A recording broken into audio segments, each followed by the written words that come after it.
Guys, welcome to nurse and study tips. ഇന്ന് നിങ്ങൾക്ക് എല്ലാവർക്കും പ്രധാനപ്പെട്ട ഒരു കാര്യമാണ് ഞാൻ ഷെയർ ചെയ്യാൻ പോകുന്നത്. ഒരു ഇന്റർവ്യൂ അറ്റൻഡ് ചെയ്യുമ്പോൾ ചോദിക്കുന്ന ക്വസ്റ്റ്യൻ, അത് കേരളത്തിലായാലും കേരളത്തിന് പുറത്തായാലും എന്തൊക്കെ ക്വസ്റ്റ്യൻസ് ആണ് നമ്മൾ അറിഞ്ഞിരിക്കേണ്ടത് എന്ന് നമുക്കൊന്ന് നോക്കാം.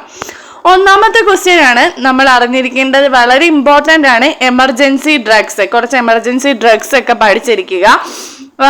രണ്ടാമത്തെ ക്വസ്റ്റ്യൻ എന്ന് പറയുന്നത് CPR എന്താണ്, അതുകൊണ്ട് തന്നെ CPRന്റെ റേഷ്യോ എത്രയാണ്, എത്ര മുതൽ എത്ര വരെ നമ്മൾ കൊടുക്കും, ആ കാര്യങ്ങളൊക്കെ അറിഞ്ഞിരിക്കണം.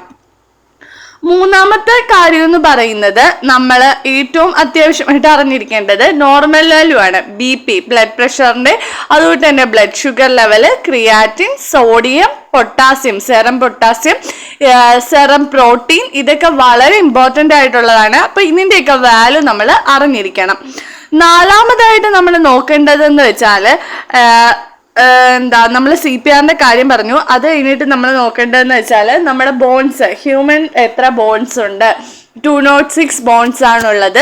അതുകൊണ്ട് തന്നെ നമുക്ക് ക്യാനുലയുടെ ഓരോ ക്യാനുലയും അതിന്റെ സൈസും അതിന്റെ കളറും, 18 ആണെങ്കിൽ ഗ്രീന്, 20 ആണെങ്കിൽ പിങ്ക്, 22 ആണെങ്കിൽ ബ്ലൂ, 24 ആണെങ്കിൽ യെല്ലോ, ഇങ്ങനെ ആ ഒരു കളർ കോഡ് പഠിച്ചിരിക്കണം. പിന്നെ വേസ്റ്റ് മാനേജ്മെന്റിന്റെ കളർ കോഡ് വളരെ ഇമ്പോർട്ടൻ്റ് ആണ്. അതുകൊണ്ട് തന്നെ വളരെ ഇമ്പോർട്ടൻ്റ് ആയിട്ടുള്ള അടുത്ത ക്വസ്റ്റ്യൻ ആണ് ഇമ്പോർട്ടൻ്റ് ആയിട്ടുള്ള പൾസ് സൈറ്റുകൾ അറിഞ്ഞിരിക്കുക. പിന്നെ ചോദിക്കാവുന്ന ഒരു ക്വസ്റ്റ്യൻ ആണ്, ഇപ്പൊ ഒരു പേഷ്യന്റിന് ടെമ്പറേച്ചർ വന്നു, എന്ത് നഴ്സിംഗ് മാനേജ്മെന്റ് ആണ് നമ്മൾ കൊടുക്കുന്നത്? അപ്പൊ നമ്മൾ പറയുകയാണ് കോൾഡ് കംപ്രസ് ആണ് കൊടുക്കുന്നത്. അപ്പോൾ കോൾഡ് കംപ്രസ് എവിടെയൊക്കെ നമുക്ക് യൂസ് ചെയ്യാം? ഫോർഹെഡ്, അങ്ങനെ കുറെ കോൾഡ് കംപ്രസ് യൂസ് ചെയ്യുന്ന സ്ഥലങ്ങളുണ്ട്, അതും നമ്മൾ നോക്കി വെക്കുക. അതുകൊണ്ട് തന്നെ നമ്മുടെ ചെസ്റ്റിൽ നമ്മൾ കോൾഡ് കംപ്രസ് വെക്കില്ല. അതിന് കാരണം എന്ന് പറയുന്നത് അത് നമ്മുടെ ഹാർട്ട് റേറ്റിനെ അഫക്റ്റ് ചെയ്യും, നമ്മുടെ ബ്ലഡ് പ്രഷറിനെ അഫക്റ്റ് ചെയ്യും. ഇതുകൊണ്ടാണ് നമ്മൾ ചെസ്റ്റിൽ വെക്കാത്തത്. പിന്നെ നമ്മുടെ കൈയുടെ ബോൺസ് ഏതൊക്കെയാണ്, അതുകൊണ്ട് തന്നെ നമുക്ക് എത്ര ടീത്ത് ഉണ്ട്, ഓരോ ടീത്തിന്റെ പേര് വേണമെങ്കിൽ ചോദിക്കാം. അതുകൊണ്ട് തന്നെ blood circulations in human body വളരെ ഇമ്പോർട്ടൻ്റ് ആയിട്ടുള്ള ഒരു ക്വസ്റ്റ്യൻ ആണ്. ബ്ലഡ് സർക്കുലേഷൻ ആ ഒരു ലങ്സിൽ നിന്ന് തുടങ്ങി ആ ഒരു സർക്കിൾ അതേപോലെ നമ്മൾ പഠിച്ചു വെക്കുക, അത് ചോദിക്കാനുള്ള ചാൻസ് ഉണ്ട്.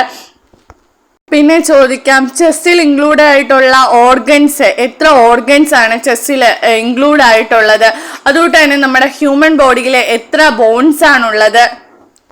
പിന്നെ എക്ലാംസി എന്താണെന്ന് ചോദിക്കാം. ഇനി നമ്മൾ എക്സ്പീരിയൻസ് ഉള്ള ആളാണെങ്കിൽ ആ ഒരു ലെവലിലായിരിക്കും നമ്മുടെ ക്വസ്റ്റ്യൻസ് പോകുന്നത്. ഏത് ഭാഗത്താണോ നമ്മൾ എക്സ്പീരിയൻസ്ഡ് ആയിട്ടുള്ളത് അവിടേക്കായിരിക്കും കൂടുതൽ ക്വസ്റ്റ്യൻസ് ഫോക്കസ് ആയിട്ടുള്ളത്. പിന്നെ കാനുലേഷൻ ചെയ്യാനുള്ള ആർട്ടിക്കിൾസ് എന്തൊക്കെയാണ്, അപ്പൊ ഇതൊക്കെയാണ് ഇമ്പോർട്ടൻ്റ് ആയിട്ട് നോക്കിക്കൊണ്ട് പോകേണ്ടത്. പിന്നെ ഹാൻഡ് വാഷിങ്ങിന്റെ സ്റ്റെപ്സ്, അത് ഇമ്പോർട്ടൻ്റ് ആയിട്ട് നമ്മൾ അറിഞ്ഞിരിക്കേണ്ടതാണ്. പിന്നെ മൊമെന്റ്സ് ഓഫ് ഹാൻഡ് വാഷിംഗ് എന്ന് ചോദിക്കുക. അതെന്താണെന്ന് വെച്ചാൽ നമ്മൾ ഏതൊക്കെ സമയത്താണ് ഹാൻഡ് വാഷ് ചെയ്യേണ്ടത്? Before entering to the patient, after the procedure, അതുകൊണ്ട് തന്നെ പേഷ്യൻറ്റിൻ്റെ സറൗണ്ടിങ്സ് വല്ലതും തൊട്ടിട്ട് നമുക്ക് ഹാൻഡ് വാഷ് ചെയ്യണം. അതുകൊണ്ട് തന്നെ എന്തെങ്കിലും ബ്ലഡ്, സെറം ഒക്കെ വീണ ഹാൻഡ് വാഷ് ചെയ്യണം. അങ്ങനെ 5 മൊമെന്റ്സ് ഓഫ് ഹാൻഡ് വാഷ് ഉണ്ട്. അപ്പോൾ ഇങ്ങനെ കുഞ്ഞു കുഞ്ഞു കാര്യങ്ങൾ നോക്കിയിട്ട് പോയാൽ നമുക്ക് വലിയ വലിയ വിജയങ്ങളിലേക്ക് എത്താൻ സാധിക്കും. എല്ലാവർക്കും ഇത് ഹെൽപ്ഫുൾ ആണെന്ന് വിചാരിക്കുന്നു. ഇഷ്ടപ്പെട്ടാൽ ലൈക്ക് ചെയ്യൂ, ഷെയർ ചെയ്യൂ, കമന്റ് ചെയ്യൂ.